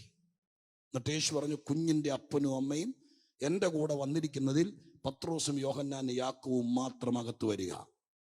അവരെ അകത്ത് കയറ്റി വാതിലടച്ചു. സ്തോത്രം. നിങ്ങൾ ആ ഭാഗത്തെ സരളമായി ബാലരമക്കഥയായി കരുതരുത്. ഒരു മരണ വീട്ടിൽ അങ്ങനെയൊക്കെ ചെയ്താൽ എന്തായിരിക്കും സംഭവം? അതിനർത്ഥം ഞാൻ പറയാം. നിന്റെ കുടുംബത്തിന്റെ അധ്യക്ഷനായി യേശുവിനെ ആക്കിയാൽ നിന്റെ വീട്ടിൽ ആര് കരയണം, ആര് കരയരുത്, ഇത് നിശ്ചയിക്കുന്ന യേശുവാണ്. ഈ വീട് വിലാപ ഭവനമാകണമോ, ഈ വീട് കൂട്ടക്കരച്ചിലിന്റെ ഭവനമാകണമോ, ഇത് അത്ഭുതത്തിന്റെ ഭവനമാകണമോ, ഇവിടെ കരച്ചിലും മുറവിളിയുമാകണമോ, അതോ ഇവിടെ സ്തോത്രത്തിന്റെ ഭവനമാകണമോ എന്ന് നിശ്ചയിക്കുന്നത് നീ വിളിച്ച യേശുവാണ്. അതാ യേശു, അതാണ് അധ്യക്ഷൻ. വീട് ഏൽപ്പിച്ചാൽ യേശു നിശ്ചയിക്കും. ഇവിടെ ആര് വരണം, ആര് പോകണം, ആരടുത്ത് നിൽക്കണം, ആരകന്ന് നിൽക്കണം. ഇത് ചുമ്മാ വെറുതെ സ്വത്രം ഒരു മതം മാറുന്നതോ ഒരു സഭ മാറുന്ന ഇടപാടല്ല ഈ ആത്മീക ജീവിതം എന്ന് പറയുന്നത്. യേശുവുമായിട്ടുള്ള ബന്ധം എന്ന് പറയുന്നത് കംപ്ലീറ്റ് കൺട്രോൾ കർത്താവിന്റെ കയ്യിലേക്കായി മാറും. റിമോട്ട് യേശു ഏറ്റെടുക്കും. ഇന്ന് രാത്രികാലം നിങ്ങൾക്ക് വേണമെങ്കിൽ വിശ്വസിക്കാമെങ്കിൽ വിശ്വസിച്ചോ, നിങ്ങളുടെ കുടുംബത്തിന്റെ റിമോട്ട് യേശു ഏറ്റെടുക്കും. ഇനി ആ രോഗം നിന്റെ കുടുംബത്തിൽ നിലനിൽക്കണമോ, നിന്റെ കുഞ്ഞിനെ ചൊല്ലി ഇനി നീ കരയണമോ, നിന്റെ വീട്ടിൽ ആ നാണക്കേടിനി ഉണ്ടാകണമോ, ഇന്നാരൊക്കെ ഇനി കൂടെ കൂടെ വീട്ടിൽ കയറി ഇറങ്ങണമോ, അകറ്റി നിർത്തേണ്ടവരെ അകറ്റി നിർത്തണമോ, ഇത് നിശ്ചയിക്കേണ്ടത് യേശുവാണ്. അങ്ങനെ സംഭവിക്കണമെങ്കിൽ യേശുവിനെ കൈക്കൊണ്ട് യേശുവിനെ അധ്യക്ഷനാക്കണം. ഇപ്പൊ ഒരു ഓർഡറിലെത്തും, കാര്യങ്ങൾ ക്രമീകൃതമാകും, ഭംഗിയാകും, സ്തോത്രം കൺട്രോൾ ചെയ്യും. ചിലപ്പോൾ ചില കാര്യങ്ങളൊക്കെ ഞങ്ങളുടെ അധ്യക്ഷരായിരിക്കുമ്പോൾ ചിലപ്പോൾ ഞങ്ങൾ അഡ്ജസ്റ്റ്മെന്റ് ചെയ്യാറുണ്ട്. സമയം മുന്നോട്ട് പോകുമ്പോൾ ചിലപ്പോൾ പറയും സ്തോത്രം ഹല്ലേലൂയ. സ്തോത്ര കാഴ്ചയുടെ സമയത്ത് പാട്ട് പാടേണ്ടതാണ്, പക്ഷെ സമയം മുന്നോട്ട് പോയതിൻ്റെ പേരിൽ പാടുന്നില്ല. അനൗൺസ്മെന്റുകൾ നടത്തുമ്പോൾ സ്തോത്ര കാഴ്ച എടുക്കണം. കാരണം അധ്യക്ഷന് എൻ്റെ സ്തോത്ര അവകാശമുണ്ട്. ചിലപ്പോൾ പാടിയിരുന്നിരിക്കും. കാരണം അയക്കട കൺട്രോളാണ് നിൽക്കുന്നത്. കാരണം 9:30 യോഗം നടത്തണം. ആ സമയത്ത് ഭേദഗതി വരുത്താനൊക്കെ കഴിവുള്ളവനാണ് അധ്യക്ഷൻ. ഇന്ന് രാത്രികാലം ഞാൻ ആത്മാവിൽ പറയാം, നിന്റെ ട്രാക്ക് തെറ്റിപ്പോകാതെ, നിന്റെ ആയുസിന്റെ ഓരോ ഘട്ടങ്ങളിലും, നിന്റെ കുഞ്ഞിന്റെ കൃത്യപ്രായത്തിൽ സമയം തെറ്റിപ്പോകാതെ, വെട്ടിച്ചുരുക്കേണ്ടത് വെട്ടിച്ചുരുക്കിയോ, കയറ്റിവെക്കേണ്ടത് കയറ്റിവെച്ചോ, എത്തേണ്ടിടത്ത് എത്തിക്കാൻ കഴിവുള്ള കരുത്തനായ ഒരു അധ്യക്ഷനെ യോഗത്തിന്റെ 3-ാമത്തെ രാത്രി അടുത്തറിഞ്ഞ പത്രോസ് എഴുതിയ നമ്മൾ കാണാതെ പോയ വാക്ക് ഇന്ന് രാത്രി ഞാൻ ആത്മാവിൽ കുവൈറ്റിൽ ഉറക്കെ പറയുമ്പോൾ എത്ര ദൈവമക്കൾ ആഗ്രഹിക്കും, കർത്താവേ അങ്ങ് സൗഖ്യദായകൻ മാത്രമാണെന്ന് ഞാൻ വിചാരിച്ചത്. ATM കൗണ്ടർ പോലെ ഏതെങ്കിലും ആവശ്യം വന്നാൽ ഓടിച്ചെന്ന് ദാനം കിട്ടുന്ന ഒരു ദാതാവാണെന്ന് വിചാരിച്ചത്. അതിലൊക്കെ അപ്പുറമാണ് യേശു എന്ന് ഞാൻ അറിഞ്ഞുകൊണ്ടിരിക്കുകയോ. എന്റെ വീട്ടിലേക്ക് വരണമേ, എന്റെ കുടുംബത്തിലേക്ക് വരണമേ, ഞങ്ങളെ ഒന്ന് നിയന്ത്രിക്കണമേ.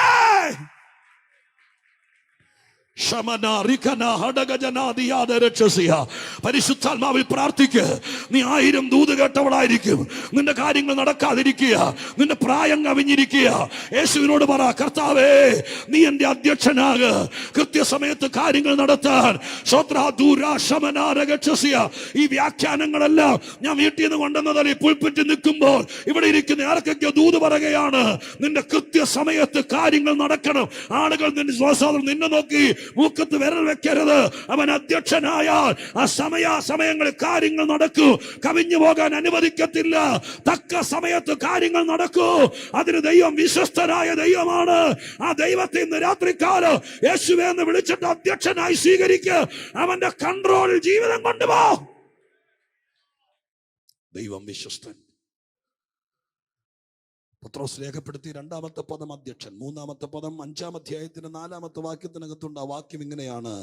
സ്തോത്രം ഹല്ലേലൂയ. പത്രോസിന്റെ ലേഖനത്തിന്റെ 5-ാം അധ്യായത്തിന്റെ 4-ാമത്തെ വാക്യത്തിൽ വായിക്കുന്നത് ഇങ്ങനെയാണ്: എന്നാൽ ഇടയശ്രേഷ്ഠൻ പ്രത്യക്ഷനാകുമ്പോൾ നിങ്ങൾ തേജസ്സിന്റെ വാടാത്ത കിരീടം പ്രാപിക്കും. 3-ാമത്തെ യേശുവിനെ പരിചയപ്പെടുത്തുന്ന പദം ഇടയശ്രേഷ്ഠൻ.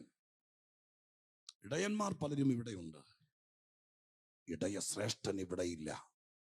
ശ്രേഷ്ഠ ഇടയൻ യേശുവാണ്. സ്തോത്രം. അവൻ പ്രത്യക്ഷനാകാനിരിക്കുന്നേ ഉള്ളൂ. ഞാൻ വിശദീകരിക്കുന്നില്ല ആ ഭാഗം, കാരണം മറ്റേ വാക്യത്തിൽ നിന്ന് 1-2 കാര്യങ്ങൾ പറഞ്ഞ് നിങ്ങൾക്ക് വേണ്ടി പ്രാർത്ഥിക്കണം. അതുകൊണ്ട് ഞാൻ ആ ഭാഗത്തേക്ക് കടക്കുന്നില്ല. ഇടയനെ നിങ്ങൾക്ക് പരിചയമുണ്ടെന്ന് വിചാരിക്കുന്നു.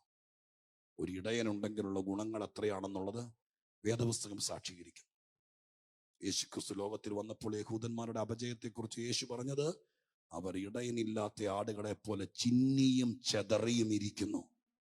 ചിന്നുക, വിള്ളലും പൊട്ടലും ഉണ്ടാകുക.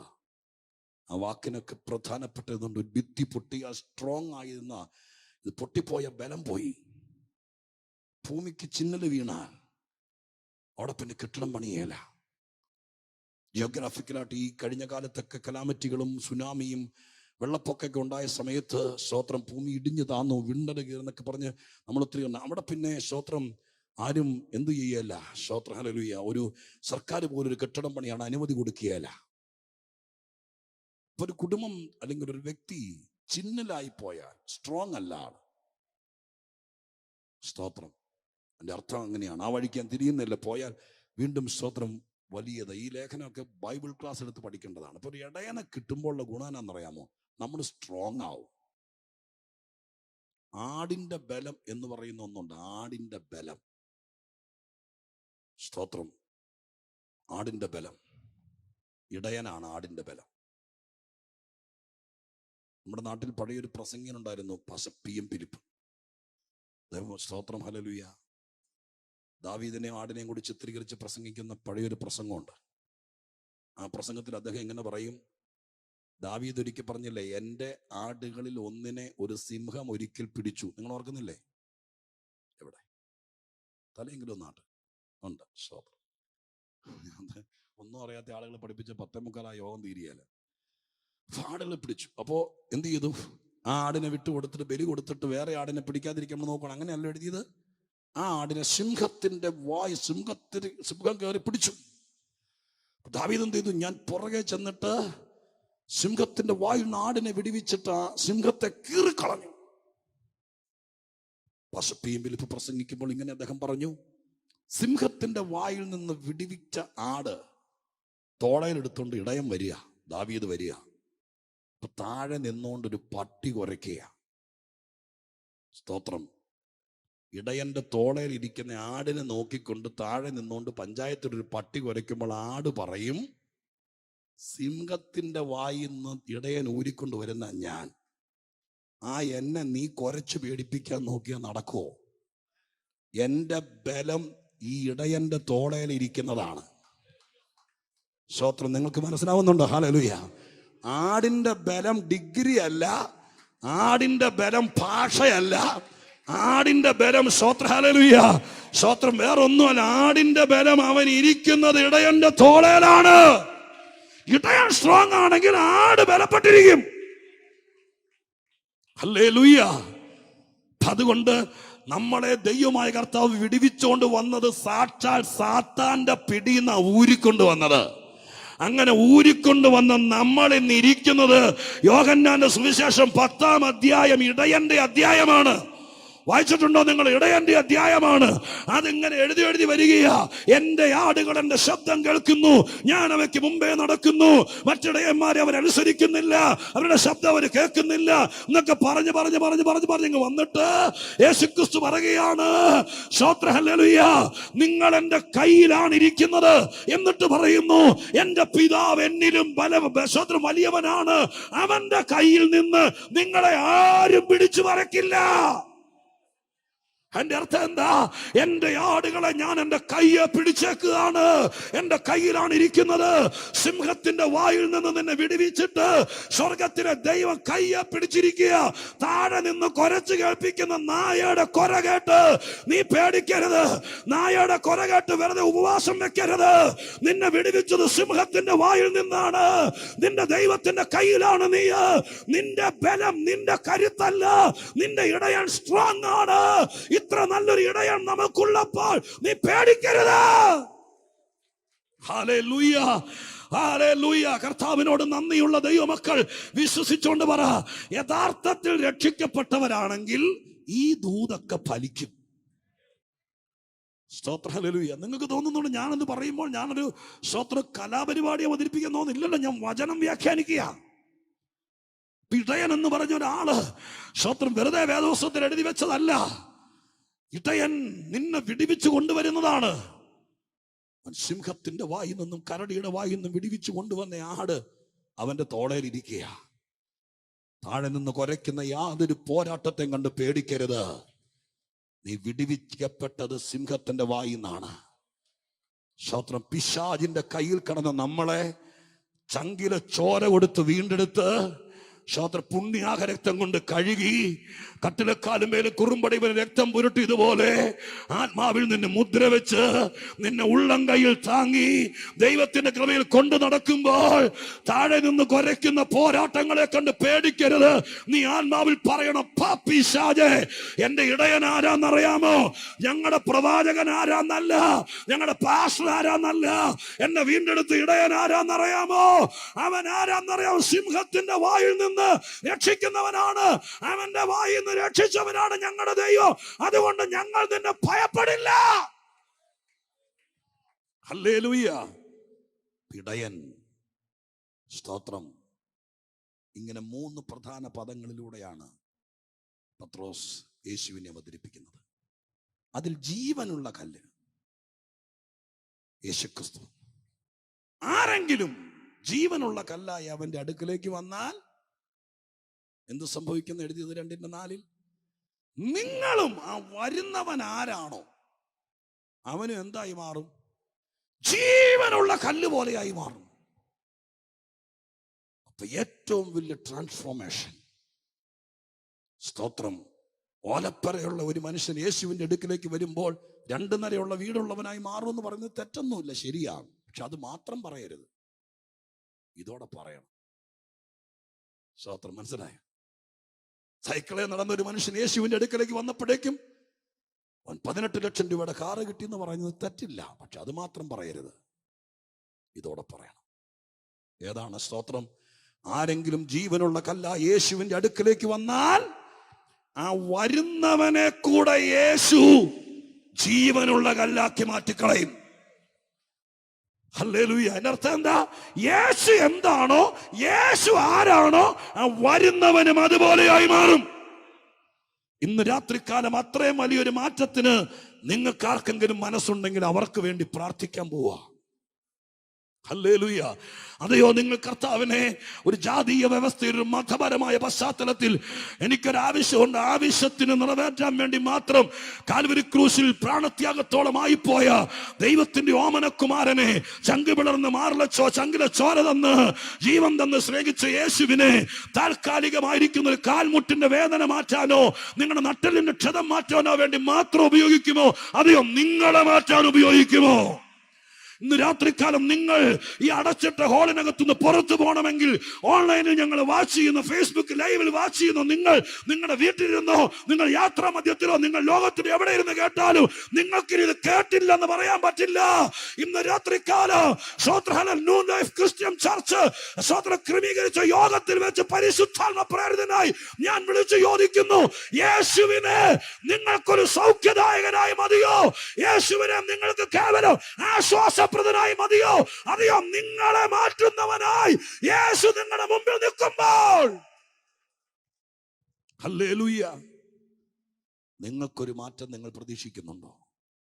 പത്രോസിന്റെ അനുഭവത്തിൽ നിന്നാണ് ഇത് പറയുന്നത്. അതൊന്നും പറയാൻ ഇനി സമയം എടുക്കുന്നില്ല, കാരണം പ്രാർത്ഥിക്കാനുള്ള സമയം പോകും. നാളെ വർക്കിംഗ് ഡേ ആണ്.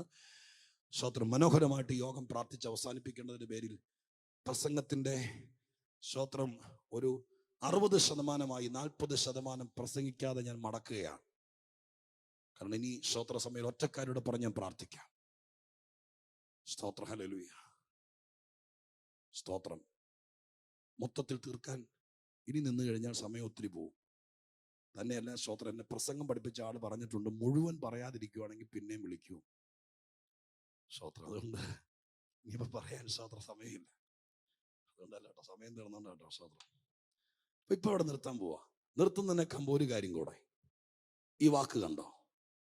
ആരെങ്കിലും, അതിന് ജാതിയില്ല, മതമില്ല, ആണെന്നില്ല, പെണ്ണെന്നില്ല, പ്രായമില്ല, ആരെങ്കിലും യേശുവിന്റെ അടുക്കലേക്ക് വന്നാൽ യേശു ജീവനുള്ള കല്ലാണ്. ആ വരുന്നവനെയും യേശു അതുപോലെ ആക്കിക്കളയും,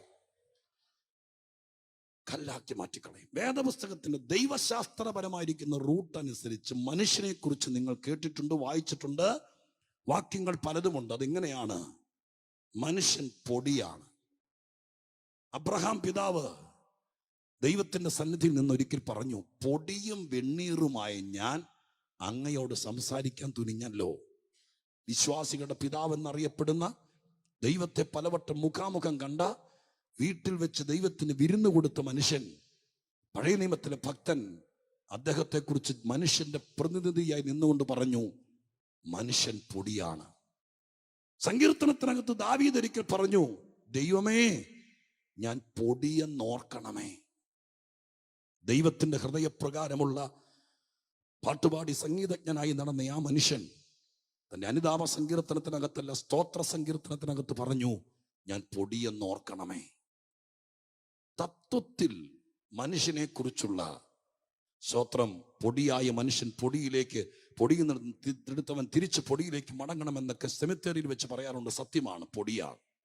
പക്ഷെ പുതിയ നിയമത്തിന്റെ പ്രത്യേകത, പൊടിയായ മനുഷ്യനെ പൊടിയിലേക്ക് മടക്കി വിടുകയല്ല, അവനെ കല്ലാക്കി മാറ്റുകയാണ്.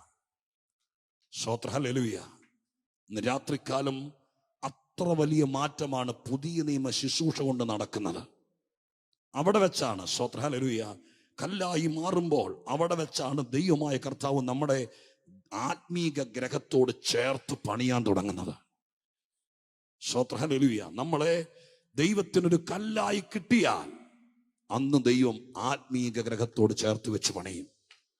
വേറൊരു ഭാഷയെ പറഞ്ഞാൽ, നിങ്ങളുടെ വീട്ടിൽ നിന്ന് ദൈവം നിങ്ങളെ കണ്ടെത്തി, നിങ്ങൾ യേശുവിനെ രക്ഷകനായി സ്വീകരിക്കുമ്പോൾ നിങ്ങളെ ദൈവമായ കർത്താവ് അവന്റെ അടുക്കലേക്ക് വന്ന് നിങ്ങളെ കല്ലാക്കി മാറ്റും. അങ്ങനെ ഒരു കല്ല് കിട്ടിയാൽ കർത്താവ് നിങ്ങളുടെ നാട്ടിൽ ആത്മീക ഗ്രഹത്തിന്റെ പണി ആരംഭിക്കും, നിങ്ങളുടെ വീട്ടിലെ പണി ആരംഭിക്കും. അങ്ങനെയാണ് ലോകത്തിലെ പല സ്ഥലത്തും സഭ തുടങ്ങിയത്. സ്തോത്രം, ഹല്ലേലൂയ. ആരോ എവിടെയോ വന്ന് എന്തോ ചെയ്തതുപോലല്ല. ഏതോ ഒരു മനുഷ്യൻ ഒറ്റയാൻ കേരളത്തിൽ അങ്ങോളം ഇങ്ങോളമുള്ള സകല കർത്താവിന്റെ സഭകളെ പരിശോധിക്ക് പെറ്റുപേറ്റുക്ക് സ്തോത്രം വളർന്നതല്ല. പിന്നെയോ ഏതോ ഒരു മനുഷ്യൻ ഇതുപോലെ ബോംബെ പഠിക്കാൻ പോയപ്പോഴോ അല്ലെങ്കിൽ സ്തോത്രം കുവൈറ്റിൽ ജോലിക്ക് വന്നപ്പോഴോ അവിടെ വെച്ച് യേശുവിനെ രക്ഷകനായി തിരിച്ചവിടെ ചെന്നു. അവൻ ഒളിച്ചു കളിക്കാതെ നേരോടെ നട്ടല്ലോടെ കല്ലുപോലെ നിന്നു. അവൻ അവിടെ ചെന്ന് ദൈവത്തെ വിളിച്ചപേക്ഷിച്ചു. അവന്റെ വീട്ടിലൊരു പ്രാർത്ഥന തുടങ്ങി. അവൻ പേടിക്കാതെ, ആളുകളെ പേടിക്കാതെ നിന്നു. ആ ഒരു കല്ല് വെച്ച് യേശു അവിടെ പണി ആരംഭിച്ചു.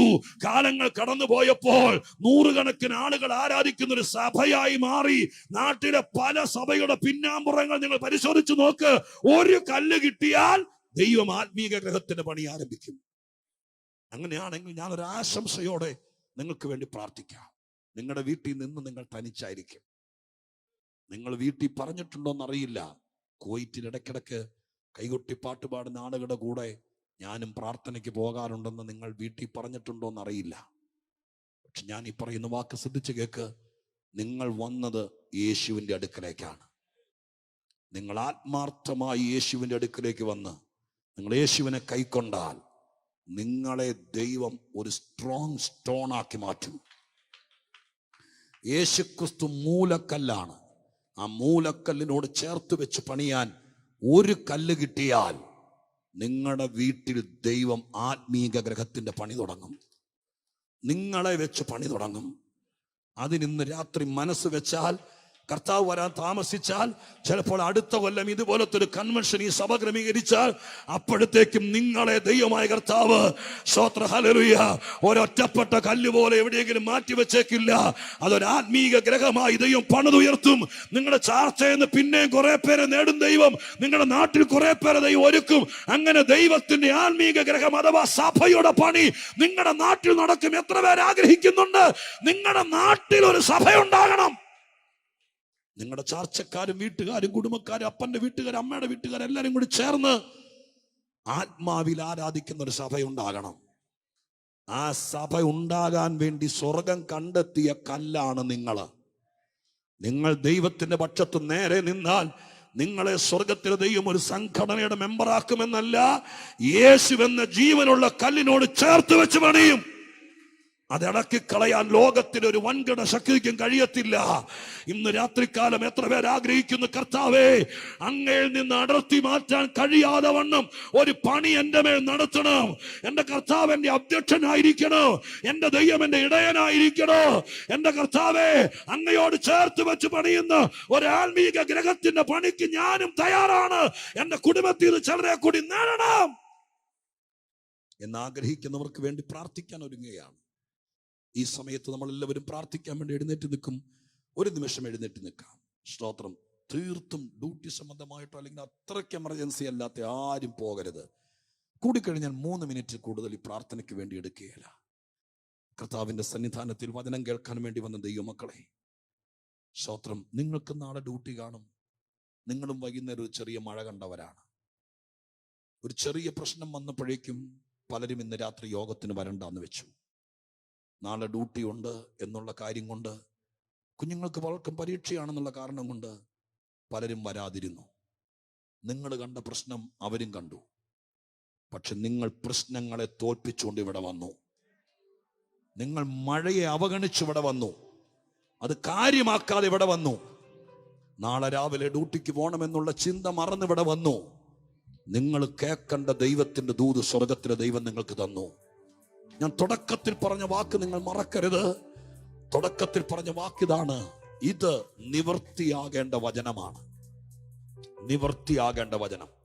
സ്വർഗം ഇന്ന് രാത്രി പറയുന്നു, നിന്നെ ഞാൻ എന്നോട് ചേർത്ത് വെച്ച് പണിയുന്ന ഒരു കല്ലാക്കുകയാണ്. ഞാൻ നിന്റെ ഇടയനാകാം, ഞാൻ നിന്റെ അധ്യക്ഷനാകാം. എല്ലാ കാര്യങ്ങൾക്കും ഒരു ഓർഡർ ആവും. രാജ്യം വിട്ട് ഓടിയതുകൊണ്ടോ, സ്തോത്രം, നാട് വിട്ടു പോയത് കൊണ്ടോ പ്രശ്നങ്ങൾ തീരുമെന്ന് ആഗ്രഹിച്ച പലർക്കും ഒരുപക്ഷെ പ്രതീക്ഷിച്ചതുപോലെ കാര്യങ്ങൾ നടക്കാൻ പറ്റിയില്ല.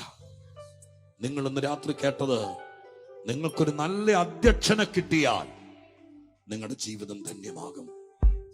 എത്ര പേർ ആത്മാർത്ഥമായിട്ട് ആഗ്രഹിക്കുന്നുണ്ട്, കർത്താവേ എനിക്ക് അങ്ങയോട് ചേർന്ന് പണിയാൻ ആഗ്രഹമുണ്ട്. ആർക്കും പിടികൊടുക്കാതെ എവിടെയും ചേർത്ത് വെച്ച് പണിയാതെ, സ്തോത്ര, കയ്യാലെ പുറത്തിരിക്കുന്ന തേങ്ങ പോലെ ഒറ്റപ്പെട്ട കല്ലായിരിക്കാൻ ദൈവം ആരെ അനുവദിക്കുകയില്ല. കല്ലായി തീർന്നാൽ അവരെ ചേർത്ത് വെച്ച് ദൈവം പണിയും. എത്ര പേര് പ്രാർത്ഥിക്കാൻ ആഗ്രഹിക്കുന്നു? ഇന്ന് രാത്രികാലം ദൈവസന്നിധിയിൽ പ്രാർത്ഥിക്കാൻ ഒരുങ്ങുമ്പോൾ, കൊയറ് മനോഹരമായിരിക്കുന്ന ഒരു ഗാനം ആലപിക്കുന്ന സമയത്ത്, ഈ അന്തരീക്ഷം ഇങ്ങനെ തിളച്ചു നിൽക്കുമ്പോൾ, നിങ്ങൾ ആരെങ്കിലും ഈ ദിവസങ്ങളിൽ നിങ്ങൾ ഫേസ് ചെയ്യുന്ന വിഷയത്തിൽ കർത്താവ് ഒരു അധ്യക്ഷനായിരുന്ന യായിറോസിന്റെ വീട്ടിലെ പ്രശ്നം പരിഹരിച്ചതുപോലെ ചില വൻകിട ശക്തിയെ അകറ്റി നിർത്തി നിങ്ങളുടെ കുടുംബത്തിന്റെ പ്രശ്നം ദൈവം പരിഹരിക്കും. നിങ്ങളുടെ കുഞ്ഞിനെ ദൈവം എഴുന്നേൽപ്പിക്കും. അതിനാരെയൊക്കെ അകറ്റി നിർത്തേണ്ടി വന്നാലും ദൈവം അകറ്റി നിർത്തും. നിങ്ങളുടെ വിഷയത്തിന് ദൈവം പരിഹാരം തരും.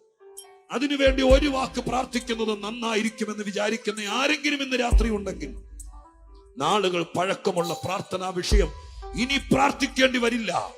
സ്വർഗം ചിലത് ചേർത്ത് വെച്ച് പണിയും. നീ ഒറ്റപ്പെട്ട് കിടക്കേണ്ടി വരില്ല. നിന്നെ ചേർത്ത് വെച്ച് പണിയാൻ നിന്നെ പോലൊരു നല്ല കല്ലിനെ ദൈവമായ കർത്താവ് ഒരുക്കി തരും.